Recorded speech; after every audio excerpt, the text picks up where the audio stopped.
प्रिय बच्चों, आज आर्यस आनंद संस्कार शिक्षण संस्थान मैलाहा बहरिया प्रयागराज से मैं जीव विज्ञान टीचर अशोक कुमार यादव अपने इस ऑनलाइन टीचिंग के माध्यम से, इस विद्यालय के चैनल के माध्यम से आप सभी विद्यार्थियों अभिभावकों का हार्दिक स्वागत एवं अभिनंदन करते हुए आज हम अपने पहला अध्याय इकाई 1 जीवन की इकाई का आगे का भाग आपको बताने चल रहे हैं। लेक्चर 3 में लेक्चर 2 से आगे अब लेक्चर 3 हमारा आज स्टार्ट हो रहा है। प्रिय बच्चों, आप सब अपने बगल में किताब को खोलेंगे और हमारे इस वीडियो को ऑन कर लेंगे। वीडियो चालू करके सोशल डिस्टेंसिंग का पालन करते हुए कंसंट्रेट माइंड से आप देखेंगे और अध्ययन करेंगे। प्रिय बच्चों, जैसा कि आपको पिछले क्लास में बताए थे, जीवन की इकाई में हम पढ़ा रहे थे, अब उसमें कोशिकांग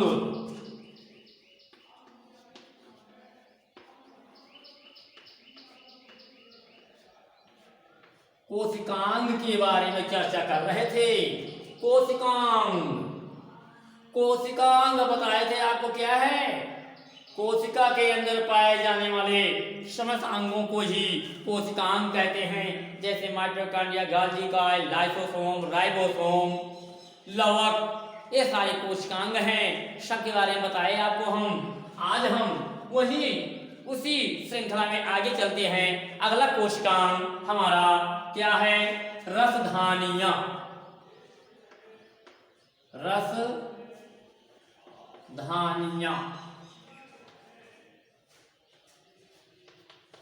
रसधानियां है अगला कोशिकांग हमारा बच्चों। रसधानियां आप जानते हैं वैक्यूल, इंग्लिश में वैक्यूल कहते हैं। रसधानियां बच्चों, इसमें जो होते हैं काफी एंजाइम भरे होते हैं, द्रव साइटोप्लाज्म होता है। और बच्चों, रसधानियां जो होती हैं ये पेड़ पौधों में बड़ी पाई जाती हैं, जबकि जंतुओं में छोटी और संख्या में अधिक पाई जाती हैं। लेकिन पेड़ पौधों में जो है ये आकार में बड़ी और छोटी पाई जाती हैं। जैसे कि आप देखते हो, जब व्यापारी पेड़ पौधों को खरीदता है, बड़े बड़े पेड़ों को कटवाता है, तो जब वो काटते हैं तो आप देखते हैं उसके तने में ऐसे छल्ले पाए जाते हैं। उन छल्लों के जो प्रिंट होता है, फिगर होता है, वही आपकी रसधानियां होती हैं। ये पेड़ पौधों में संख्या में कम पाई जाती हैं, लेकिन बड़ी पाई जाती हैं। अब बच्चों, हम अगले पॉइंट पे चलते हैं। कोशिका विभाजन।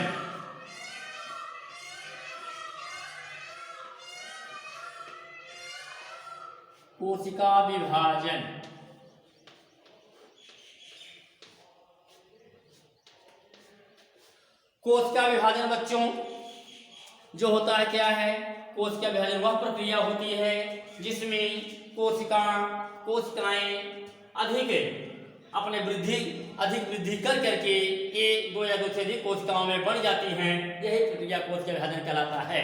कोशिका का अपने आप स्वतः अपने अंगों में विकास करके, वृद्धि करके जो है एक दो या दो से अधिक भागों में बन जाना ही कोशिका विभाजन कहलाता है बच्चों। अब आगे हम देखते हैं इस चैप्टर के अंत में लास्ट टॉपिक आपका जो है, एक है जंतु तथा वनस्पति कोशिका में अंतर। जंतु तथा वनस्पति कोशिका में अंतर। बच्चों, जंतु तथा वनस्पति कोशिका में मुख्य अंतर जो होते हैं हम आपको बता देते हैं। जिससे आप जंतु और वनस्पति कोशिका में अंतर समझ पाएंगे। बच्चों आप जानते हो जंतु वनस्पति किसे कहते हैं, बताए ही हैं आपको। जंतु वे होते हैं जो परपोषी होते हैं, जो अपना भोजन स्वयं नहीं बना पाते हैं, भोजन के लिए दूसरे जीव के ऊपर डिपेंड होते हैं, वे जंतु कहलाते हैं। जबकि बच्चों वनस्पति क्या होता है, वनस्पति वे होते हैं जो अपना भोजन स्वयं नहीं बना पाते हैं, भोजन के लिए दूसरे जीव के ऊपर डिपेंड होते हैं, वे जो है वनस्पति कहलाते हैं, पेड़ पौधे कहलाते हैं। अब बच्चों आगे आप देखेंगे जो है जंतु और वनस्पति कोशिका में अंतर क्या है। कोशिका आप जानते हैं जीवन की इकाई को कोशिका कहते हैं, अर्थात किसी शरीर के संरचनात्मक एवं क्रियात्मक इकाई को ही कोशिका कहते हैं, जिसकी खोज रॉबर्ट हुक ने 1665 ईस्वी में किया था। अब आप देखेंगे जंतु और वनस्पति कोशिका में क्या अंतर होता है। पहला आप देखेंगे कोशिका भित्ति, कोशिका भित्ति जिसे अंग्रेजी में सेल वॉल कहते हैं। कोशिका भित्ति बच्चों, कोशिका भित्ति क्या होती है। कोशिका भित्ति जो होती है, कोशिका की एक बाहरी दीवार होती है, आउटर मोस्ट वॉल होती है। कोशिका जो है, कोशिका में सबसे बाहर जो पाई जाती है दीवार, उसी को कोशिका भित्ति कहा जाता है, सेल वॉल। कोशिका की दीवार को कोशिका भित्ति कहा जाता है बच्चों। और यह जो है पेड़ पौधे में कोशिका भित्ति पाई जाती है, सेल वॉल पाई जाती है। लेकिन बच्चों जो है जंतु कोशिका में एक वनस्पति कोशिका पाई जाती है, जबकि जंतु कोशिका में जो है कोशिका झिल्ली पाई जाती है। क्या पाई जाती है, कोशिका झिल्ली।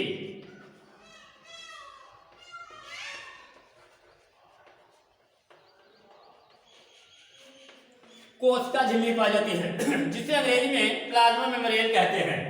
अब बच्चों आप समझ जाएंगे जंतु और वनस्पति कोशिका में क्या अंतर है। पहला अंतर कोशिका भित्ति का, जंतुओं में प्लाज्मा झिल्ली पाई जाती है, जबकि वनस्पतियों में जो है कोशिका भित्ति पाई जाती है और निर्जीव होती है। क्या होती है, निर्जीव होती है। अब बच्चों आगे हम चलते हैं।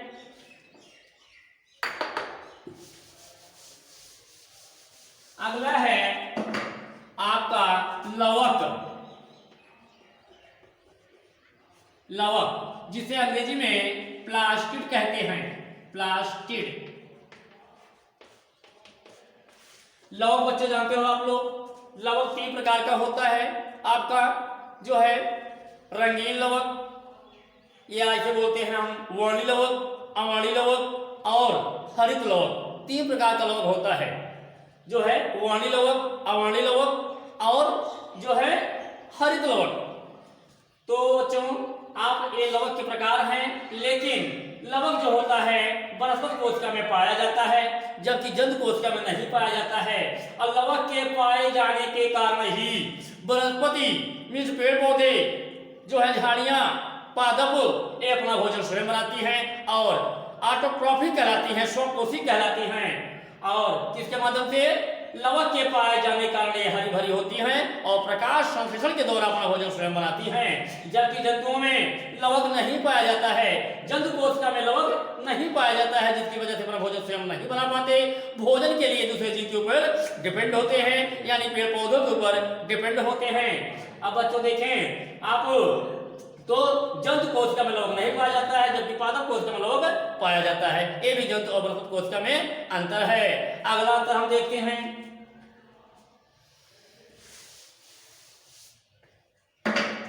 रसधानियां।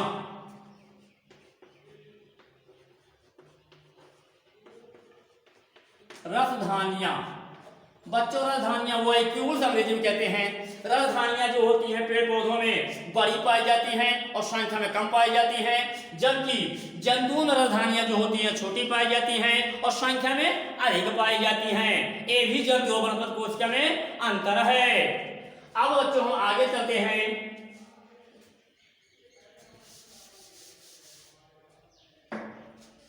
एक होता है आपका जो है लयन काय, लयन काय जिसे लाइसोसोम भी कहा जाता है, suicidal bag of the cell. कोशिका की आत्महत्या की थैली भी लाइसोसोम या लैंगिक को कहा जाता है। डाइजेस्टिव बॉडी होता है या कोशिका की सफाई करता है। जो कोशिकाएं मर जाती हैं, नष्ट हो जाती हैं, उनका भक्षण करता है। ये भी जंतुओं में कम मात्रा में पाया जाता है, जबकि मनुष्य कोशिका में अधिक मात्रा में पाया जाता है। और बच्चों आगे है आपका सेंट्रोसोम। सेंट्रोसोम सेंट्रोसोम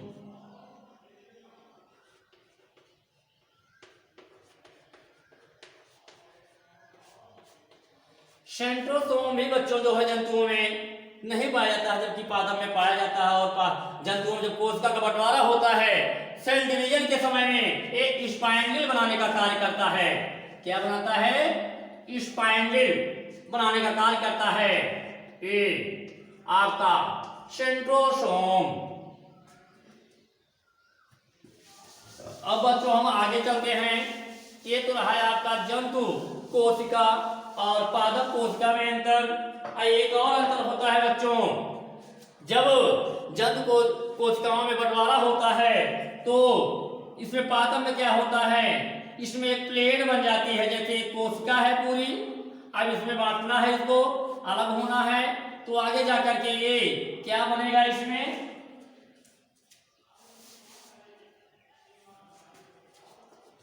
ऐसे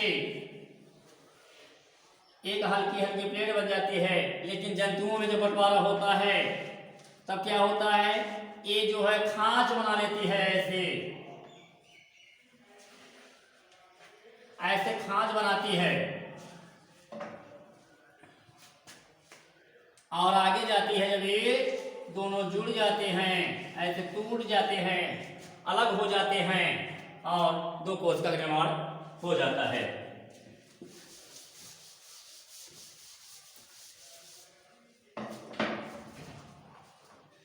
इस तरह से बच्चों आपका ये कक्षा 9 लेक्चर 3 में जीवन की इकाई पहला चैप्टर आपका इकाई 1 समाप्त हो रहा है। अब हम अगला चैप्टर लेक्चर 3 के माध्यम से ही आपको बताएंगे। जो है अगला चैप्टर आपका इकाई 2।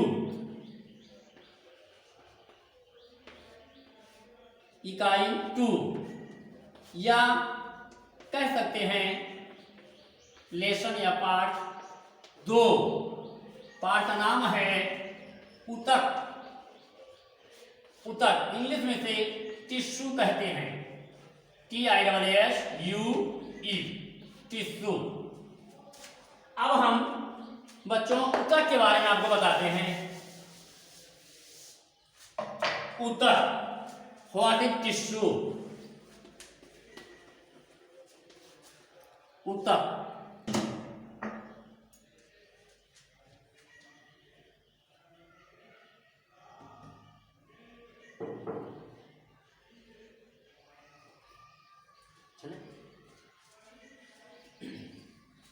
देखिए बच्चों, आपका लेसन समाप्त हो रहा है, यहीं पे चैप्टर 1 समाप्त हो रहा है।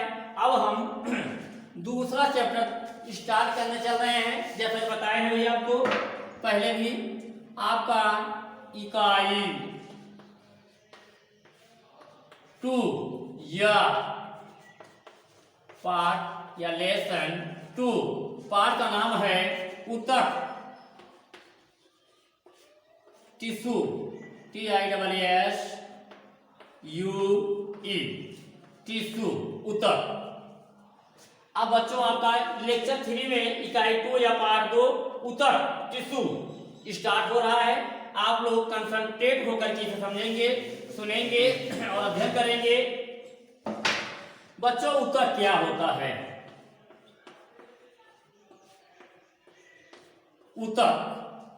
ऊतक जो होता है आप जानते हैं, कोशिकाओं के समूह को ऊतक कहते हैं। कोशिकाओं के समूह को ऊतक कहते हैं, या हम ऊतक की इस प्रकार से भी परिभाषित कर सकते हैं, संरचना अथवा भिन्न कोशिकाओं का वह समूह, संरचना अथवा भिन्न कोशिकाओं का वह समूह जो उत्पत्ति एवं कार्य में समान हो, ऊतक कहलाता है। What is tissue? बच्चों एक बार और सुनेंगे ध्यान से आप। उत्पत्ति और संरचना में समान भिन्न कोशिकाओं के समूह को ही ऊतक कहते हैं। उत्पत्ति एवं संरचना में समान भिन्न कोशिकाओं के समूह को ही ऊतक कहते हैं, या कोशिकाओं के समूह को ऊतक कहते हैं जिनकी उत्पत्ति और संरचना समान होती है। यह आपका ऊतक कहलाता है। अब बच्चों, ऊतक जो होता है दो प्रकार का होता है। कौन कौन? इसकी दो मुख्यतः शाखाएं हैं जिसे हमें और आपको पढ़ना है। पहला है आपका विभाज्योतक। दूसरा है आपका, पहला आपका विभाज्योतक है और दूसरा आपका है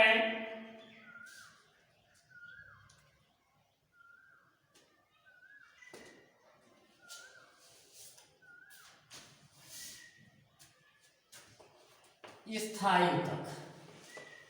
परमानेंट टिश्यू बोलते हैं, स्थायी ऊतक। पहला है आपका विभाज्योतक, दूसरा है स्थायी ऊतक।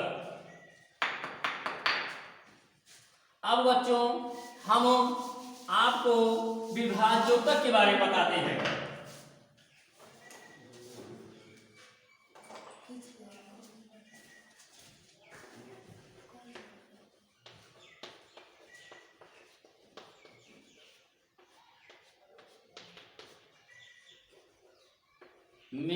मेरिस्टास मीन्स होता है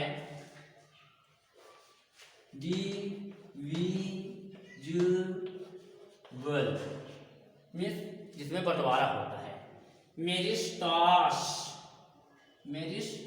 बच्चों यहाँ पे यस होगा, यहाँ पे आपका यस होगा। मेरिस्टास ऐसे, मेरिस्टास मीन्स डिविजिबल।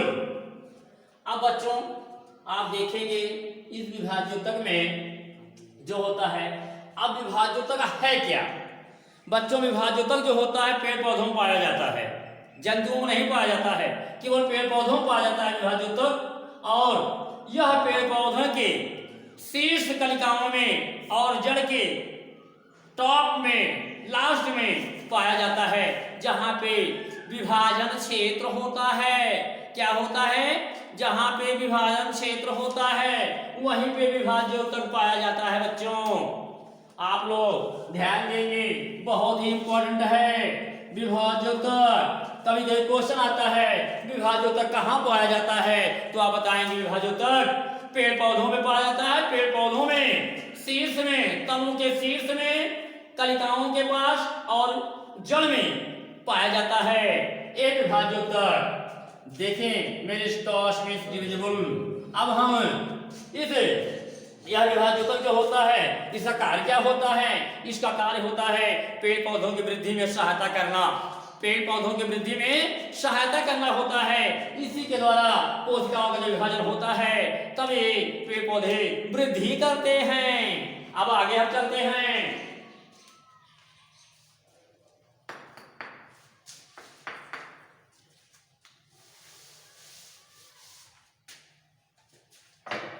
यह जो होता है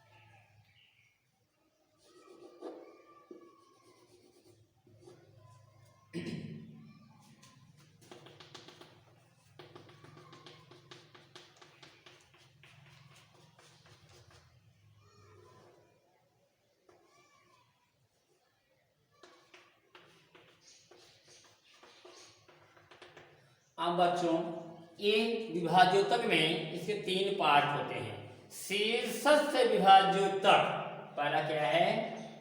शीर्षस्थ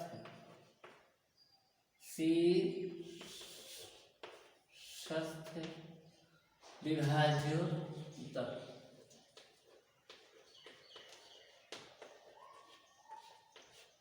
सेकंड होता है यहीं पे आपका अंतर्वृष्ट। अंतर्वृष्ट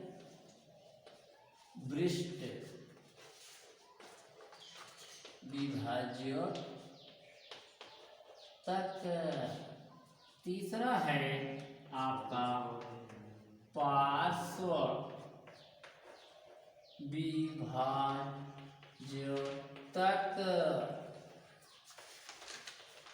तीन पार्ट में बच्चों ये बटा होता है हमारा क्या, विभाज्योतक।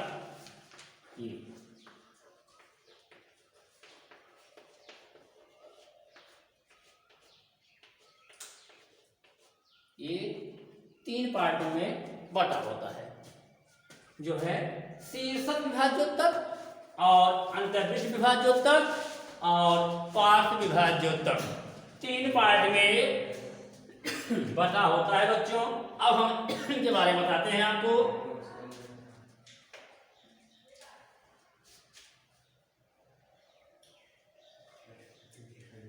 बच्चों ये जो पहला विभाज्योतक है आपका शीर्षक विभाज्योतक, यह जड़ तना और पत्तियों में पाया जाता है। नाम ही से मालूम है शीर्ष, क्या शीर्ष, जड़ के निचले भाग में और तना के ऊपर भाग में शीर्ष में पाया जाता है। यह शीर्ष विभाज्योतक और वृद्धि करने का कार्य करता है। अब बच्चों दूसरा हम देखते हैं।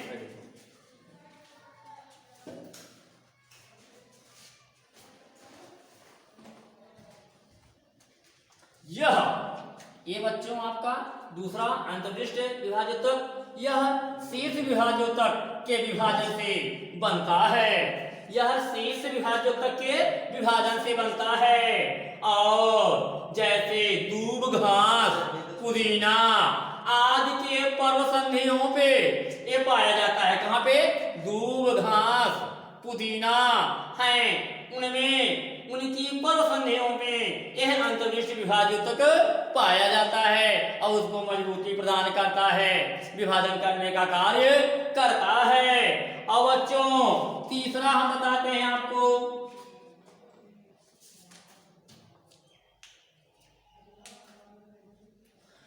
तीसरा आपका पार्श्व विभाज्योतक, यह पत्तियों के निचली सतह पे पाड़ाधारों में पाया जाता है और उसको आकार प्रदान करता है।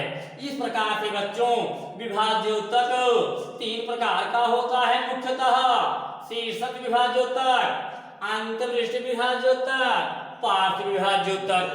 अब हम बच्चों आगे चलते हैं। ये तो रहा आपका पहला उत्तक के प्रकार में पहला विभाज्योतक। अब दूसरा चलते हैं।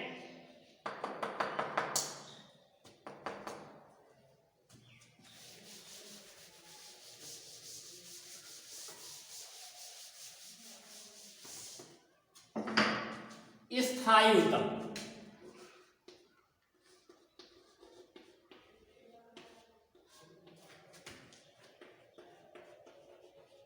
स्थायी उत्तक जिसे परमानेंट टिश्यू कहते हैं। बच्चों परमानेंट आप जानते हो, नाम ही के मालूम है स्थायी, अर्थात यह स्थायी होता है कब? यह विभाज्योतक के द्वारा विभाजित हुई कोशिकाओं से निर्मित होता है और यह स्थायी उत्तक कहलाता है। अब स्थायी उत्तक ये और क्या है, इसके बारे में बताते हैं आगे आपको।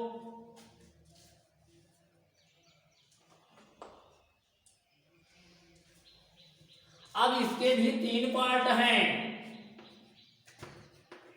सरल, स्थायी उत्तक और अगला है आपका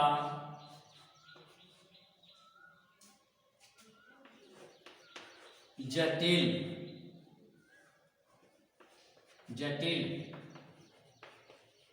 स्थायी उत्तक। और तीसरा है बच्चों आपका विशिष्ट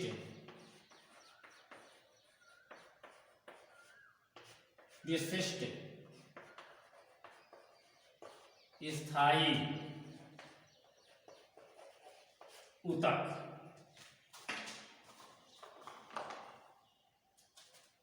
अब बच्चों देखें स्थायी ऊतक आपके तीन प्रकार का है इस तरह से, सरल स्थायी ऊतक, जटिल स्थायी ऊतक, विशिष्ट स्थायी ऊतक।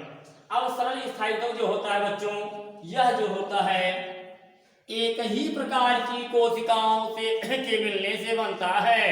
कैसे बनता है? एक ही प्रकार की कोशिकाओं के मिलने से हमारा सरल स्थायी ऊतक का निर्माण होता है। और बच्चों सेकंड आपका है जटिल ऊतक।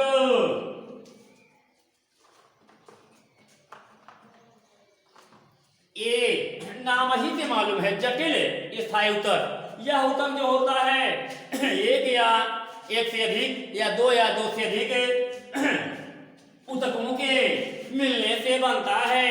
कॉम्प्लेक्स टिश्यू जटिल स्थायी ऊतक है, कॉम्प्लेक्स परमानेंट टिश्यू। अब जटिल स्थायी ऊतक जो होता है इसमें दो प्रकार के होते हैं, जैसे आपका जाइलम और फ्लोएम। बच्चों जाइलम की हिंदी होती है दारू, और फ्लोएम की हिंदी होती है पोषवाह।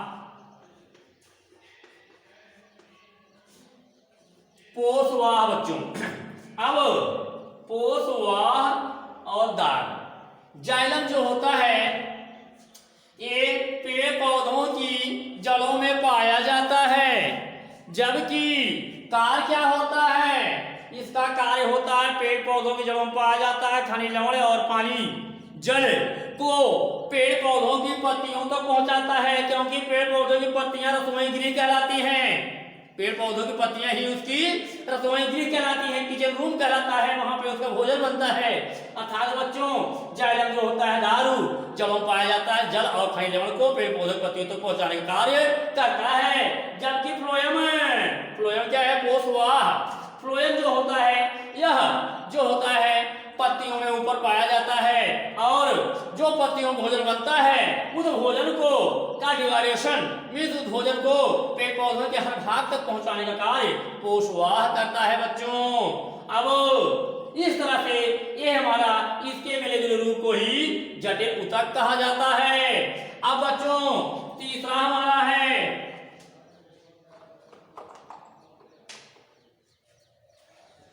ऊतक है बच्चों विशिष्ट ऊतक। यह ऊतक हमारा पेड़ पौधों में विशेष प्रकार का कार्य करता है, जैसे गोंद, रेजिन आदि जो स्रावी पदार्थ होते हैं उन पदार्थों को बनाने का कार्य हमारा विशिष्ट स्थायी ऊतक करता है। क्या?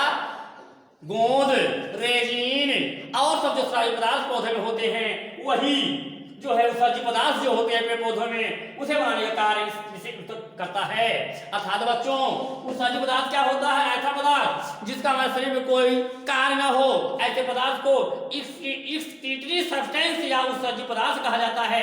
ऐसे पेड़ पौधों में भी उत्सर्जी पदार्थ होता है जो कि पेड़ पौधे द्वारा बाहर निकलता है। रेजिन है, गोंद है। आप लोग देखते होंगे जब आप जाते होंगे बाग में टहलते होंगे, आम के वृक्ष में देखते होंगे गोंद निकलती है, बबूल के वृक्ष से गोंद निकलती है, और आप लोग बबूल के उस गोंद को आराम से चाव से खाते भी हैं बच्चों।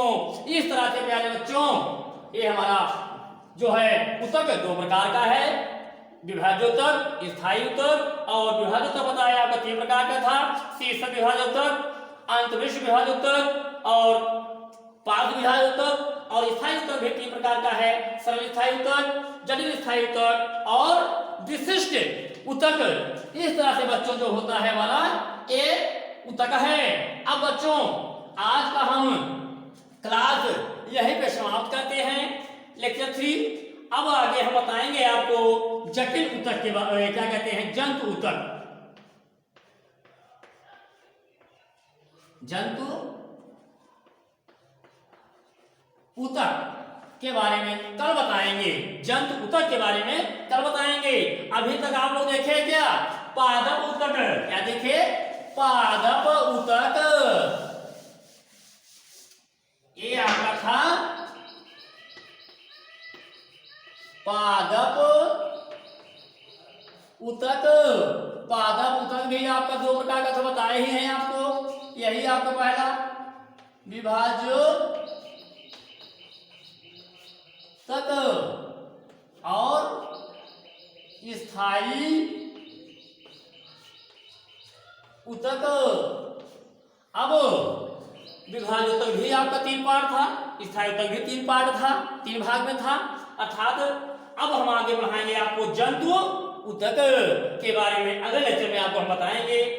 और प्रिय बच्चों, अब इसके बाद हम क्लास को समाप्त कर रहे हैं। आप सब हमारे इस विद्यालय के चैनल को जो है आप सब सब्सक्राइब करेंगे और जो है आप सबको ढेर बहुत बहुत सी समझे मुबारकबाद या आपका हार्दिक स्वागत अभिनंदन करते हुए आज हम आपका ये लेक्चर 3 समाप्त कर रहे हैं। धन्यवाद।